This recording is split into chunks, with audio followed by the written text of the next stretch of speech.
verdad que es una situación particular, muy particular, ¿no? Acá nos agarró terminando la temporada, no como allá, ¿no? O sea, se jugó con el 60% de la temporada, entonces, bueno, es una situación muy particular, muy difícil de solucionar y de decidir, ¿no? La verdad que no querría estar con cualquier decisión que tomen, seguramente va a ser contraproducente contra alguien, ¿no? Entonces, bueno, estamos nosotros, por suerte, el club, la verdad que muy bien. Apenas pudimos, hicimos todas las pruebas del COVID y, bueno, salieron negativas y, bueno, empezamos los primeros entrenamientos. Lo que pasa es que también Murcia, acá, bueno, más o menos como allá, no van por fases, pero Murcia está adelantada con las fases. Por ejemplo, estamos adelantados a Barcelona, a Madrid, a Castilla-La Mancha, que donde hay equipos. Entonces nosotros, por ejemplo, ya estamos entrando en la cancha y hay equipos que no están ni siquiera entrenando. Entonces, la verdad que es una situación muy difícil para jugar. Acá hay dos caminos. O jugar antes del 30 de junio, que realmente los tiempos no... Hay tres caminos. Jugar antes del 30 de junio, que los tiempos van a ser difíciles porque llegarían equipos muy poco entrenados, no sería justo. Jugar después del 30 de junio, que lo difícil es... Acá los contratos de los jugadores terminan el 30 de junio. Hay muchos jugadores que van a cambiar de equipo contra otro equipo, que entonces hay que ver qué decisión toman.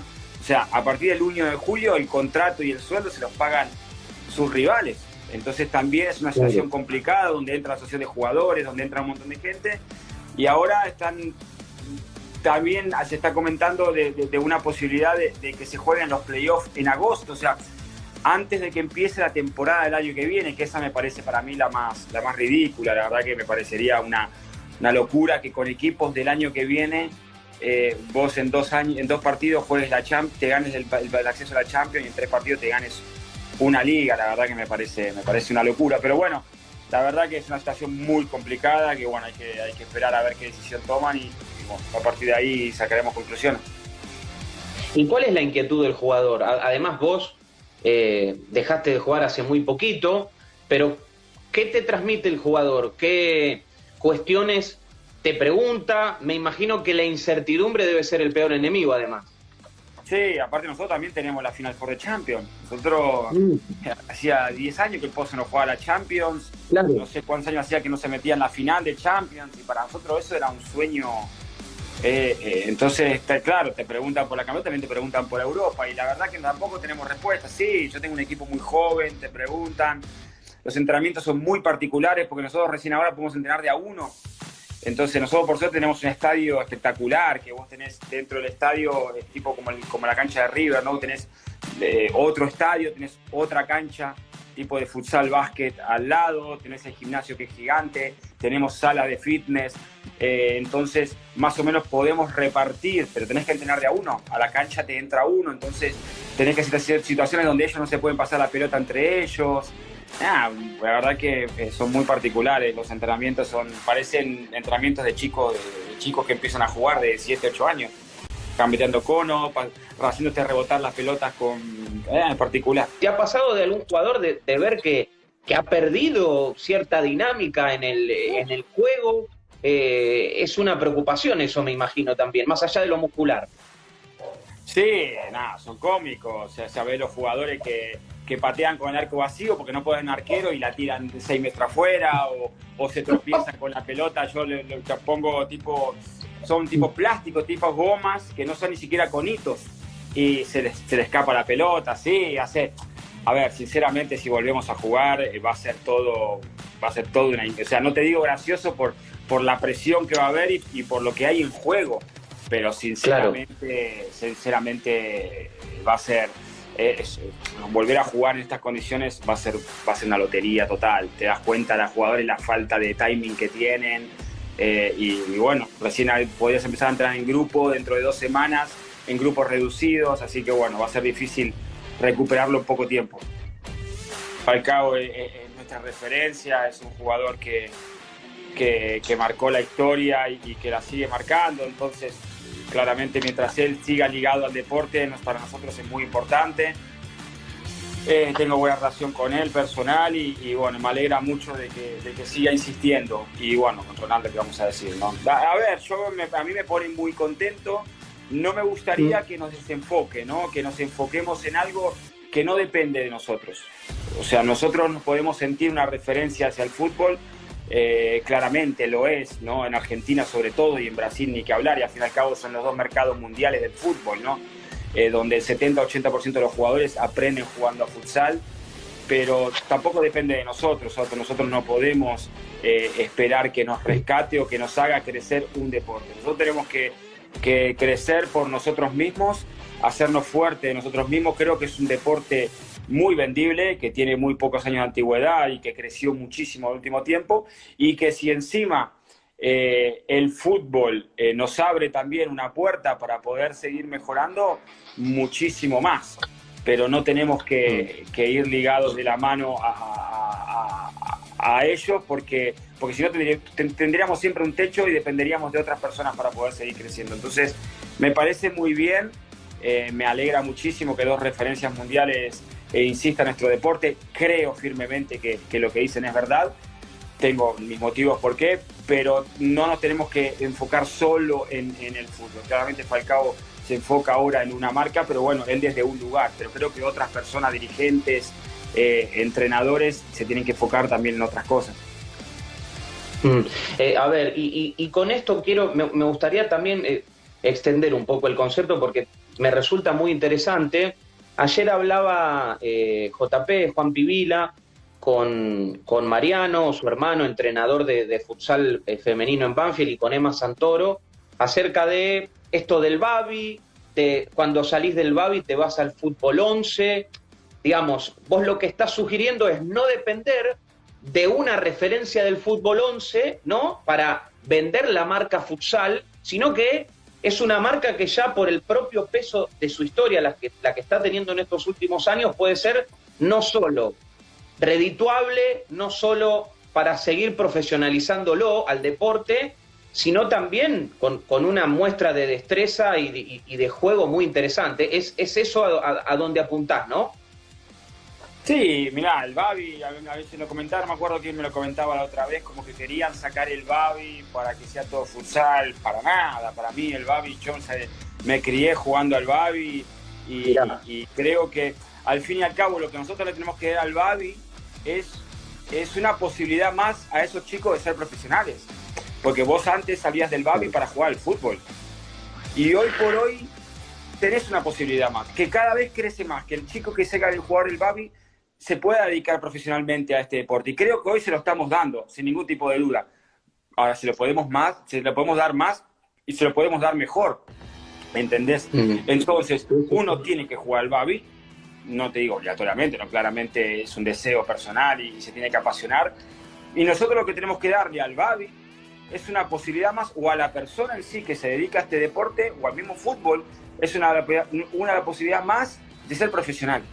Cosa que nosotros esto lo soñábamos poderlo decir hace 5 años, 6 años, era imposible decir una cosa así, era una barbaridad. Y hoy sinceramente lo es, ¿no? Lo es en Europa por cómo nos mira el futsal europeo, el argentino hoy por hoy, y lo empieza a hacer en Argentina, ¿no? Gracias a la capacidad de los dirigentes, de la AFA, de los entrenadores, de los mismos jugadores. Así que bueno, tiene que ser una posibilidad profesional más para darle al Babi, que sea el futsal. Bahía Blanca Futsal, el saludo para todos ellos que nos están mirando desde Bahía Blanca, y me preguntan acerca, bueno, del privilegio, ¿no? Consultan aquí, de haberse convertido en uno de aquellos primeros jugadores profesionales que se van al exterior. Bueno, vos hablás muy bien del Gallego Sánchez, ¿no?, de aquella selección, pero ¿cuánto ha cambiado para darle, a ver, algún sentido en cuanto al salto que tuvo el futbolista y el crecimiento del futsal en Argentina de aquellos primeros tiempos donde vos eras completamente amateur, hasta donde pudiste vivir del futsal? ¿Cuánto cambió? ¿En qué cambió? ¿Fue en estructura? ¿Fue a raíz de ustedes que se empezaron a ir? No, cambió muchísimo, ¿no? Claramente año tras año y va a seguir cambiando porque este es un deporte todavía en constante evolución. Creo que nosotros cuando nos íbamos nos formábamos en Europa y después estaba en la capacidad personal de nosotros de formarnos mejor o más rápido, pero en Europa. O sea, nosotros íbamos a Europa sin ninguna base sólida de realmente técnica, táctica, más allá de lo que pueda haber sido el potrero o el baby fútbol argentino. Hoy por hoy eso cambió muchísimo, ¿no? O sea, nosotros teníamos abierto un mercado que era el italiano, por raíces, porque el campeonato, no te digo que era mediocre, porque no queda feo decirlo, porque es uno de los mejores campeonatos del mundo, pero sí la exigencia no era total y era máxima. Y hoy el argentino tiene el mercado mundial abierto de todos los países, sobre todo de España, que es porque el argentino, creo que hoy por hoy en Argentina sí salís preparado, salís formado de Argentina. Creo que ese es el mayor cambio que nosotros vivimos. Nosotros estuvimos en esa época, hubo grandes jugadores, pero no nos tenemos que sentir porque el futsal no empieza en el año 97, 96 cuando viajamos nosotros.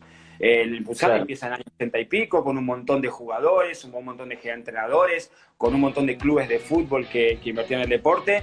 Lo que pasa que, claro, el futsal empieza a hacerse conocido a nivel mundial, a nivel de las redes sociales, a nivel de internet, y eso, claro, empieza en el 2002, 2003, 2004, entonces parece como que el futsal empieza ahí. No, el futsal empezó en el año 80 y pico, a finales de los años 80, con gente que hizo mucho por el deporte, que no tuvo la visibilidad que están teniendo hoy los chicos, que no tuvimos tanto nosotros en nuestra camada. O sea, yo también a veces pienso, digo, las cosas que se ven ahora, si las llegaban a ver en su momento de jugadores importantes que había acá o de mismísimos compañeros míos que había, ¿no? De Lisandro, de Sánchez o de un montón de otros jugadores en esa época que eran crack, que no tenía la visibilidad que tenía ahora. Se vuelve a poner ahora en las grandes vidrieras del futsal, por supuesto, del deporte. ¿Ves que es esto de los sudamericanos con esto de la técnica ante el físico de los europeos? Bueno, el físico sí, a ver, claramente el sudamericano tiene una técnica. Lo que pasa es que con la técnica sola en el futsal moderno no te alcanza, ¿no? Y en el fútbol tampoco. Al fin y al cabo, yo también tuve la suerte de trabajar, trabajé poco tiempo en el fútbol, pero si vos con tu técnica no te adaptabas a un modo de vivir o a un modo de entrenar, no te alcanzaba para nada. Yo he visto grandísimos cracks, compañeros míos, no quiero decir los nombres, que al fin y al cabo se quedaron solo con la técnica y no terminaron triunfando de acuerdo a la calidad que tenían. Capaz terminaron triunfando, pero no de acuerdo a la calidad que tenían. Entonces vos llegás a Europa jugando al fútbol, porque lo vi jugando al futsal, y tenés una herramienta más que es la técnica. Y seguramente es una ventaja más.